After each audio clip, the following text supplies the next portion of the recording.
Chapters 7 and 8.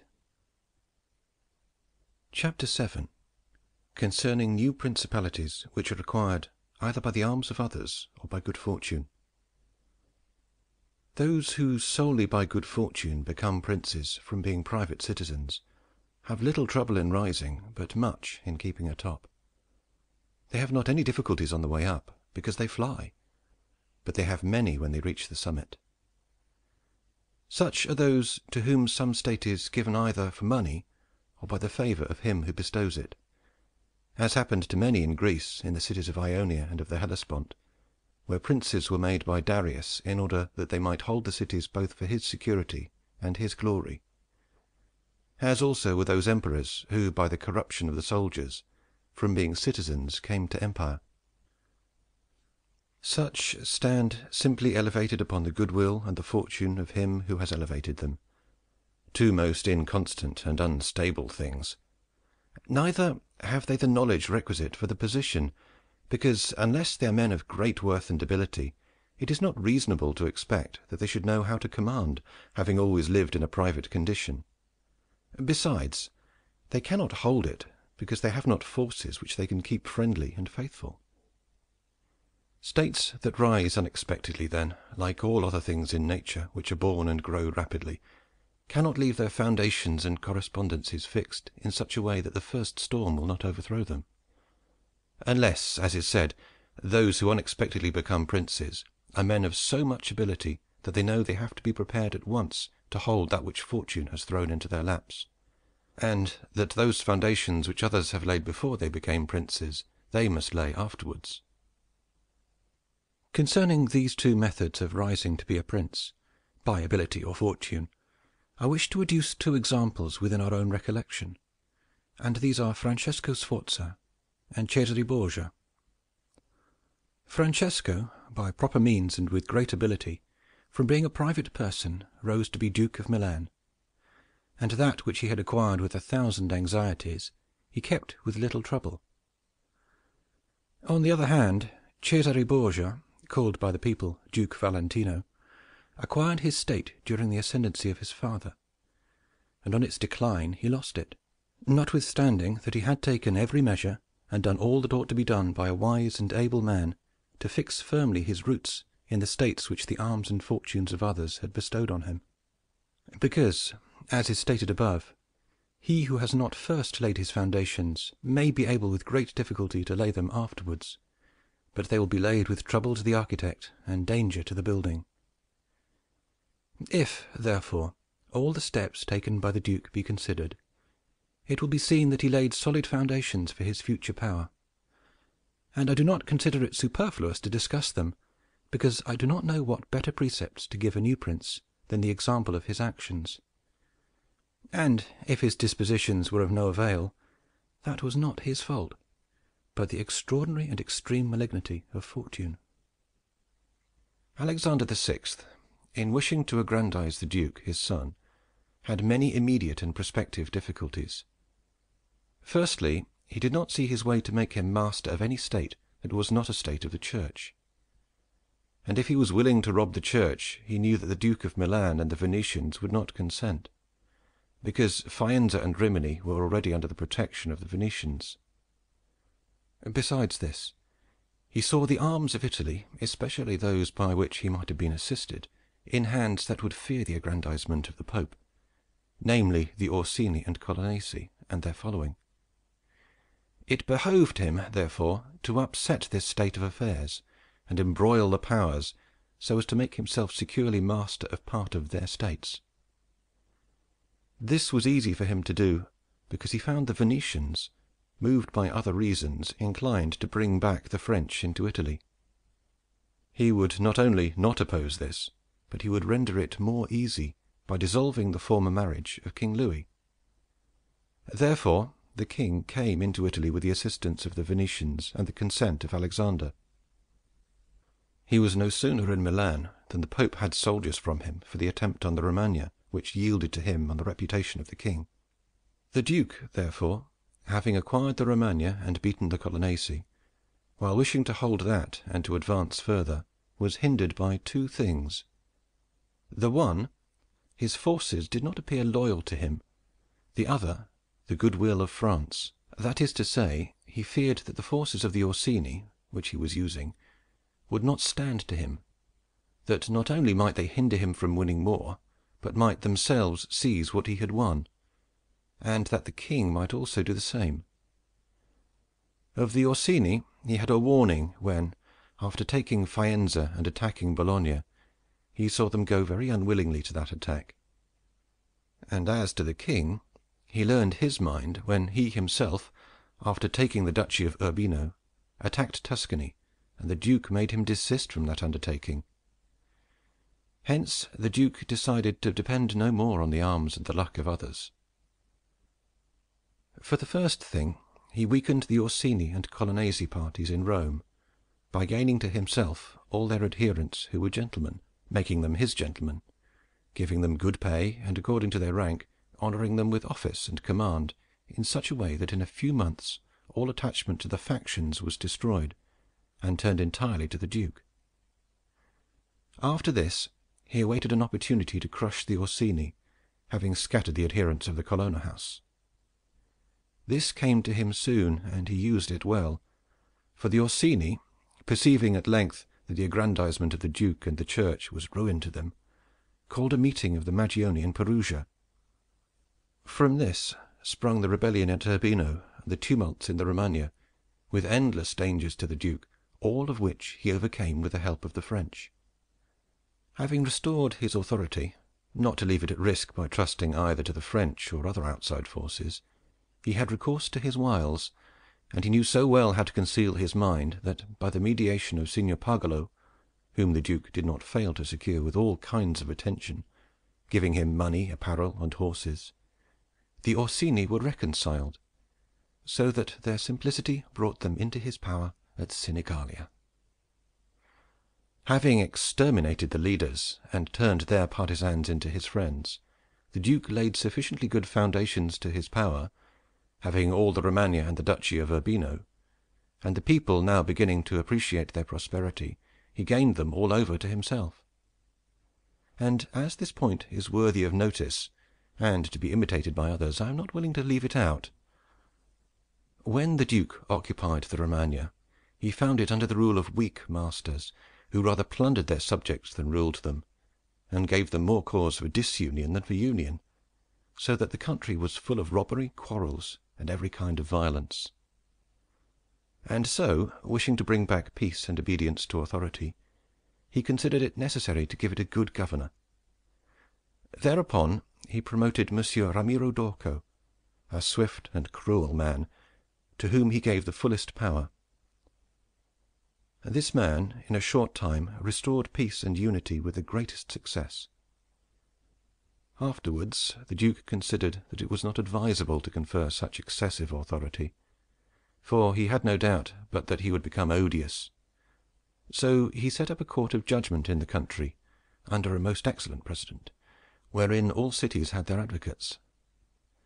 And because he knew that the past severity had caused some hatred against himself, so, to clear himself in the minds of the people, and gain them entirely to himself, he desired to show that if any cruelty had been practised, it had not originated with him, but in the natural sternness of the minister. Under this pretence he took Ramiro, and one morning caused him to be executed and left on a piazza at Cesena, with the block and the bloody knife at his side. The barbarity of this spectacle caused the people to be at once satisfied and dismayed. But let us return whence we started. I say that the duke, finding himself now sufficiently powerful and partly secured from immediate dangers by having armed himself in his own way, and having in a great measure crushed those forces in his vicinity that could injure him if he wished to proceed with his conquest, had next to consider France, for he knew that the king, who too late was aware of his mistake, would not support him. And from this time he began to seek new alliances, and to temporize with France in the expedition which she was making towards the kingdom of Naples against the Spaniards who were besieging Gaeta. It was his intention to secure himself against them, and this he would have quickly accomplished had Alexander lived. Such was his line of action as to present affairs. But as to the future, he had to fear, in the first place, that a new successor to the Church might not be friendly to him, and might seek to take from him that which Alexander had given him. So he decided to act in 4 ways. Firstly, by exterminating the families of those lords whom he had despoiled, so as to take away that pretext from the Pope. Secondly, by winning to himself all the gentlemen of Rome, so as to be able to curb the Pope with their aid, as has been observed. Thirdly, by converting the college more to himself. Fourthly, by acquiring so much power before the Pope should die, that he could by his own measures resist the first shock. Of these 4 things, at the death of Alexander he had accomplished 3, for he had killed as many of the dispossessed lords as he could lay hands on, and few had escaped. He had won over the Roman gentlemen, and he had the most numerous party in the college. And as to any fresh acquisition, he intended to become master of Tuscany, for he already possessed Perugia and Piombino, and Pisa was under his protection. And as he had no longer to study France, for the French were already driven out of the kingdom of Naples by the Spaniards, and in this way both were compelled to buy his goodwill, he pounced down upon Pisa. After this, Lucca and Siena yielded at once, partly through hatred and partly through fear of the Florentines, and the Florentines would have had no remedy had he continued to prosper as he was prospering the year that Alexander died, for he had acquired so much power and reputation that he would have stood by himself, and no longer have depended on the luck and the forces of others, but solely on his own power and ability. But Alexander died 5 years after he had first drawn the sword. He left the Duke with the state of Romagna alone consolidated, with the rest in the air, between 2 most powerful hostile armies, and sick unto death. Yet there were in the Duke such boldness and ability, and he knew so well how men are to be won or lost, and so firm were the foundations which in so short a time he had laid, that if he had not had those armies on his back, or if he had been in good health, he would have overcome all difficulties. And it is seen that his foundations were good, for the Romagna awaited him for more than a month. In Rome, although but half alive, he remained secure. And whilst the Baglioni, the Vitelli, and the Orsini might come to Rome, they could not effect anything against him. If he could not have made Pope him whom he wished, at least the one whom he did not wish would not have been elected. But if he had been in sound health at the death of Alexander, everything would have been different to him. On the day that Julius II was elected, he told me that he had thought of everything that might occur at the death of his father, and had provided a remedy for all, except that he had never anticipated that when the death did happen, he himself would be on the point to die. When all the actions of the Duke are recalled, I do not know how to blame him, but rather it appears to me, as I have said, that I ought to offer him for imitation by all those who by the fortune or the arms of others are raised to government. Because he, having a lofty spirit and far-reaching aims, could not have regulated his conduct otherwise, and only the shortness of the life of Alexander and his own sickness frustrated his designs.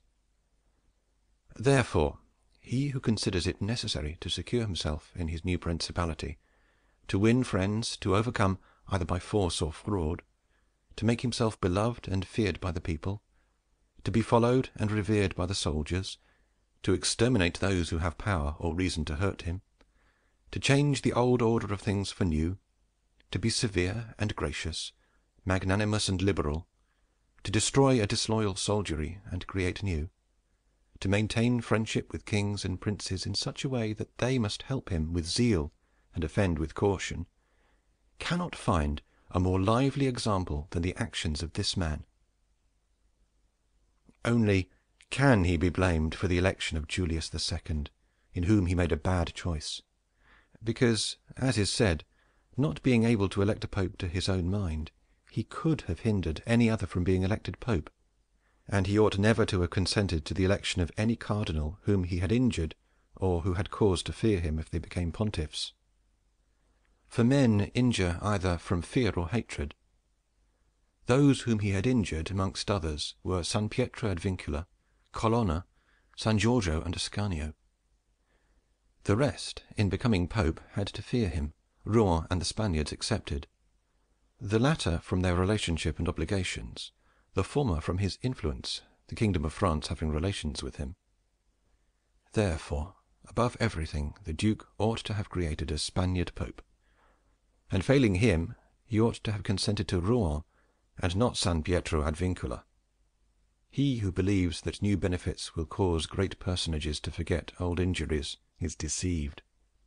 Therefore the Duke erred in his choice, and it was the cause of his ultimate ruin. Chapter 8.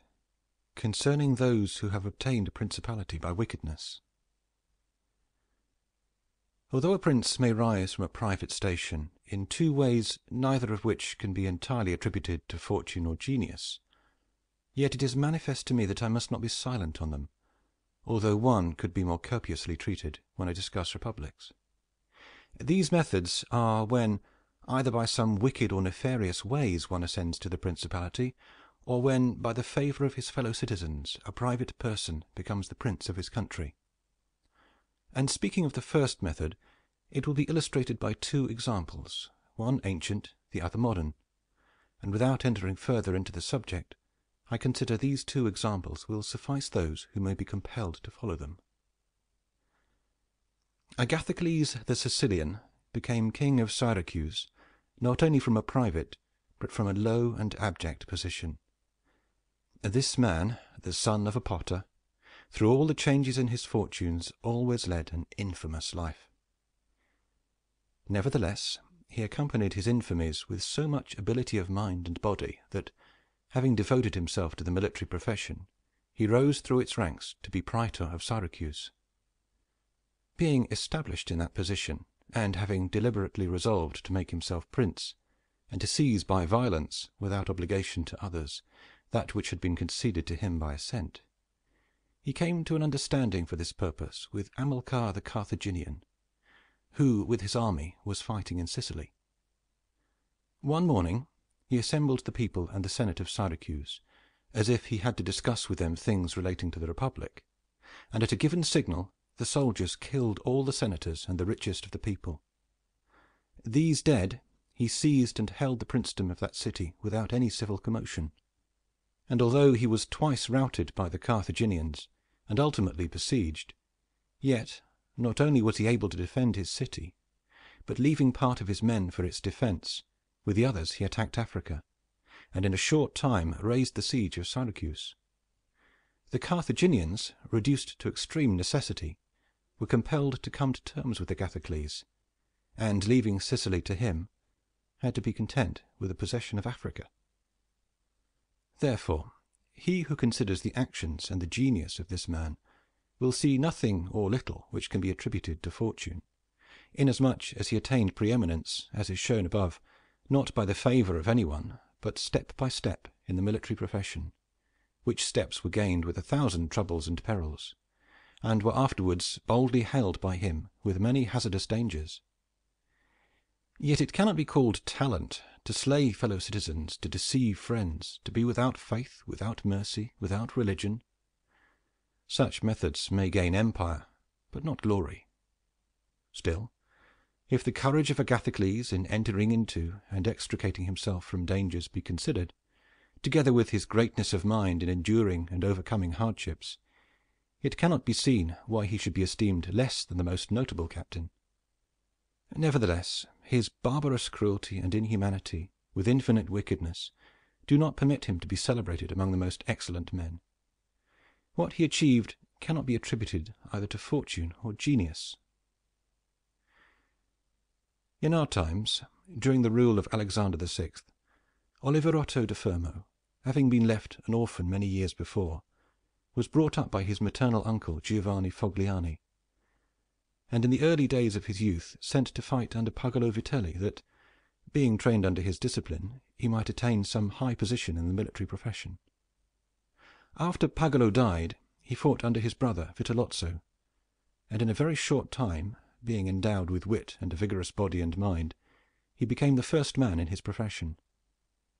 But it appearing a paltry thing to serve under others, he resolved, with the aid of some of the citizens of Fermo, to whom the slavery of their country was dearer than its liberty, and with the help of the Vitelleschi, to seize Fermo. So he wrote to Giovanni Fogliani that, having been away from home for many years, he wished to visit him and his city, and in some measure to look upon his patrimony. And although he had not labored to acquire anything except honor, yet, in order that the citizens should see he had not spent his time in vain, he desired to come honorably, so would be accompanied by 100 horsemen, his friends and retainers. And he entreated Giovanni to arrange that he should be received honorably by the Fermians, all of which would be not only to his honor, but also to that of Giovanni himself, who had brought him up. Giovanni, therefore, did not fail in any attentions due to his nephew, and he caused him to be honorably received by the Fermians, and he lodged him in his own house, where, having passed some days and having arranged what was necessary for his wicked designs, Oliverotto gave a solemn banquet, to which he invited Giovanni Fogliani and the chiefs of Fermo. When the viands and all other entertainments that are usual in such banquets were finished, Oliverotto artfully began certain grave discourses, speaking of the greatness of Pope Alexander and his son Cesare, and of their enterprises, to which discourse Giovanni and others answered. But he rose at once, saying that such matters ought to be discussed in a more private place, and he betook himself to a chamber, whither Giovanni and the rest of the citizens went in after him. No sooner were they seated than soldiers issued from secret places and slaughtered Giovanni and the rest. After these murders, Oliverotto, mounted on horseback, rode up and down the town and besieged the chief magistrate in the palace, so that in fear the people were forced to obey him and to form a government, of which he made himself the prince. He killed all the malcontents who were able to injure him, and strengthened himself with new civil and military ordinances in such a way that, in the year during which he held the Principality, not only was he secure in the city of Fermo, but he had become formidable to all his neighbors. And his destruction would have been as difficult as that of Agathocles, if he had not allowed himself to be overreached by Cesare Borgia, who took him with the Orsini and Vitelli at Sinigalia, as was stated above. Thus, 1 year after he committed this patricide, he was strangled, together with Vitellozzo, whom he had made his leader in valor and wickedness. Some may wonder how it can happen that Agathocles and his like, after infinite treacheries and cruelties, should live for long secure in his country, and defend himself from external enemies, and never be conspired against by his own citizens, seeing that many others, by means of cruelty, have never been able, even in peaceful times, to hold the state, still less in the doubtful times of war. I believe that this follows from severities being badly or properly used. Those may be called properly used, if of evil it is possible to speak well, that are applied at one blow and are necessary to one's security, and that are not persisted in afterwards, unless they can be turned to the advantage of the subjects. The badly employed are those which, notwithstanding there may be few in the commencement, multiply with time rather than decrease.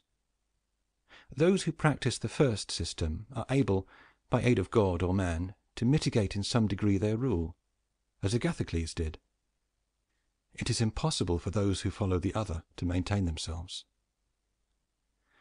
Hence it is to be remarked that in seizing a state, the usurper ought to examine closely into all those injuries which it is necessary for him to inflict, and to do them all at one stroke, so as not to have to repeat them daily. And thus, by not unsettling men, he will be able to reassure them, and win them to himself by benefits. He who does otherwise, either from timidity or evil advice, is always compelled to keep the knife in his hand. Neither can he rely on his subjects, nor can they attach themselves to him, owing to their continued and repeated wrongs. For injuries ought to be done all at one time, so that, being tasted less, they offend less. Benefits ought to be given little by little, so that the flavor of them may last longer. And above all things, a prince ought to live amongst his people in such a way that no unexpected circumstances, whether of good or evil, shall make him change, because if the necessity for this comes in troubled times, you are too late for harsh measures, and mild ones will not help you, for they will be considered as forced from you, and no one will be under any obligation to you for them. End of Part 3.